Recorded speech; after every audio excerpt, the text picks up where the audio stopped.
Hello दोस्तों, स्वागत है आपका मेरे YouTube channel Himanshu Shrotriya the reasoning guru में। आज 16 अक्टूबर 2022 है और फर्स्ट शिफ्ट का पेपर मेरे पास आ चुका है। उसका सॉल्यूशन आपको करा रहा हूँ। देखिएगा, अलग अलग पेपर में अलग अलग नंबर के क्वेश्चन है, इसलिए मैंने हाथों से लिख के क्वेश्चन नोट करके आपको करा रहा हूँ। अपने हिसाब से आंसर लगा लेना। पहला क्वेश्चन था 3, 13, 17, 23, 33 और 67। इनमें से कौन से 4 ऑप्शन दिए गए थे, कौन सा अलग है बताना है। तो इसका आंसर जल्दी से बता देता हूँ। आंसर हो जाएगा 33 बच्चों। क्यों हो जाएगा 33?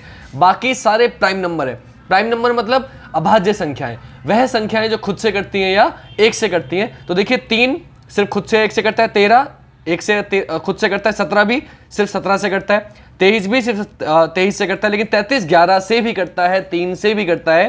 तो 33 क्या हो गया? अभाज्य नंबर नहीं है, इसलिए आंसर हो जाएगा 33। अगला क्वेश्चन है बच्चों आपका 6:10 पर कोण। 6:10 पर आपको कोण बताना है, कितने डिग्री का कोण होगा। कोण निकालने का तरीका बच्चों मैंने डायरेक्टली बताया था, क्लॉक में मैंने बताया था, एंगल वाला क्वेश्चन आएगा, पिछली बार भी आया था। 6 का मतलब सुयोगी 6 पर, 10 का मतलब सुयोगी 2 पर। 6 में से 2 गया, कितना आ गया? 4। गुणा कर देंगे 30 से, कितना हो गया? 120। और मिनट का आधा जोड़ देंगे, आंसर हो गया 125 डिग्री। बच्चों मैंने सबसे आसान तरीका बताया था, बिना फॉर्मूले के करना सिखाया था कि दोनों सुइयां लिख लो, माइनस कर दो, जो भी आता है 30 की गुणा कर दो, मिनट का आधा जोड़ दो। क्लियर? तो ये मैंने बहुत सिंपल सा तरीका बताया था। मैंने आपको शॉर्ट वीडियो भी बनाई थी और इंस्टाग्राम पे भी वीडियो डाली थी और यहाँ पे भी समझाया था क्लॉक का सबसे आसान टॉपिक। और मैंने बताया था एक क्वेश्चन इसका पीटी में मिलेगा, लेकिन बच्चे बात नहीं मानते। जिन बच्चों ने मानी, लगातार मेरे पे मैसेज आ रहे हैं कि सर सब कुछ आपका कराया हुआ आया है, थैंक यू सो मच। तो अब देखिए अगला क्वेश्चन, तीसरा क्वेश्चन। इससे आसान क्वेश्चन आपको क्या ही मिलेगा। तीसरे क्वेश्चन में आपको दिख रहा है ए को 25, बी को 25, ए को 26 लिखा गया है, सॉरी हाँ, ए को 26 लिखा गया है, बी को 25 लिखा गया है, सी को 24, जेड को 1। मोबाइल को पूछा गया है। तो बेटा अपोजिट के नंबर लिखेगा। ए का अपोजिट होता है जेड, जेड आता है 26 पर। बी का अपोजिट वाई, वाई आता है 25 पर। सी का अपोजिट एक्स, एक्स आता है 24 पर। और जेड का अपोजिट ए, ए आता है 1 पर। तो अपोजिट के नंबर लिखे हैं, तो आपको पता है एम आता है एन पर, एम का अपोजिट एन, ओ का अपोजिट एल, बी का अपोजिट वाई, आई का अपोजिट हो जाएगा बच्चों आर, एल का अपोजिट हो जाएगा ओ और ई का अपोजिट हो जाएगा वी। याद करा देता हूं, नरेंद्र मोदी से याद कराया था, लव बताया था, लव कि एल का अपोजिट ओ होता है, वी का अपोजिट होता है, तो ओ का अपोजिट एल, बी का अपोजिट वाई बॉय से बताया था। Indian railway L O opposite और ई वी अपोजिट। अपोजिट तो लिखे लेकिन नंबर लिखे, तो एन आता है 14 पर, एल आता है 12 पर, वाई आता है 25 पर, आर आता है 18 पर, ओ आता है 15 पर और वी आता है 22 पर। यह आपका आंसर हो गया।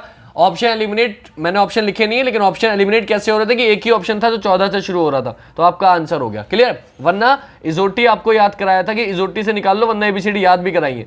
मैंने पीटी स्पेशल के लिए वीडियो बनाई थी कोई रिकॉर्डिंग, जिसमें आपको नंबर भी याद कराए थे, अपोजिट भी, और तरीका भी बताया था। तो ये पैटर्न वीडियो में कराया हुआ पैटर्न है, मैंने बताया था कि जरूर आएगा। और देखिए आ गया नेक्स्ट क्वेश्चन, क्वेश्चन नंबर 4।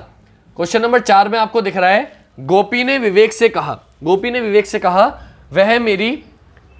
वह व्यक्ति मेरी माँ के इकलौते भाई का पिता है। तो देखिए माँ के इकलौते भाई का पिता, माँ का इकलौता भाई होता है मामा, और मामा का पिता कौन होता है? नाना। तो आंसर क्या हो गया? नाना। डायरेक्टली बिना सॉल्व करे आंसर आ गया, बट फिर भी मैं आपको सॉल्व करके करा देता हूं। अगर आपको डायग्राम बनाना है तो कैसे बनेगा कि आपसे बोला, गोपी बोल रहा है विवेक से बोल रहा है, क्या बोल रहा है गोपी?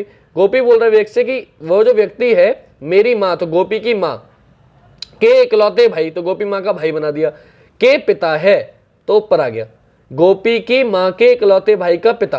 तो आपसे पूछा है गोपी उन्हें क्या कहेगा, तो देखो मम्मी, मम्मी के भाई मामा, मामा के पापा कौन होते हैं? मामा के पापा होते हैं मम्मी के पापा, मम्मी के पापा कौन होते हैं? नाना। आंसर क्या हो जाएगा? नाना। क्लियर हो गई बात?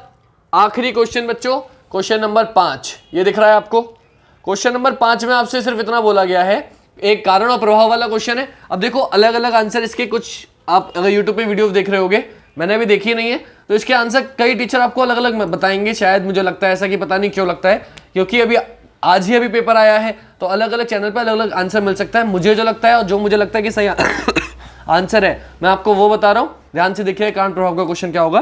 कारण था, 2 कथन दिए गए थे, पुलिस प्राधिकरण ने हाल ही में शहर में सुबह के समय चौकसी बढ़ा दी है, और दूसरा दिया शहर में छोटे मोटे अपराधों की घटनाओं में काफी कमी आई है। अब एक बात बताओ, कमी आएगी तो क्या पुलिस चौकसी बढ़ाएगी, या चौकसी बढ़ाएगी इसलिए कमी आएगी?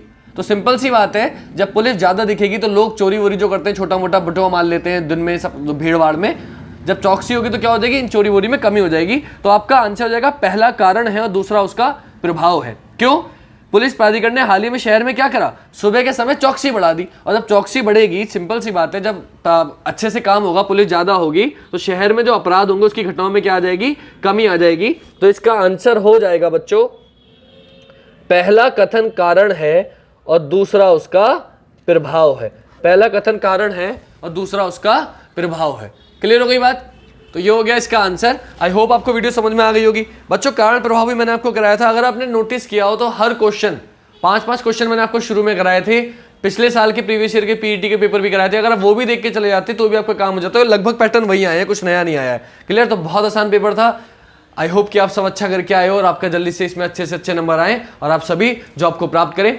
जल्दी से शाम को जैसे ही मेरे पे सेकंड शिफ्ट का पेपर आता है मैं उसको भी सॉल्व कराऊंगा और फिर इन चारों का एक साथ सॉल्यूशन, चारों पेपर जो आए हैं वो मैं आपको बोर्ड पे करा दूंगा, सॉल्व करा दूंगा। अभी मैंने पेपर पे करा दिए, फिर बोर्ड पे चारों जब आ जाएंगे तो एक साथ करा दूंगा आपको, ताकि थोड़ी सी चाहे वीडियो लंबी हो जाए लेकिन आपको चारों 20 के 20 क्वेश्चन अच्छे पे चारों शिफ्टों के अच्छे पे समझ में आ जाए। आज के लिए इतने ही रखते हैं। जय हिंद, जय भारत, वंदे मातरम।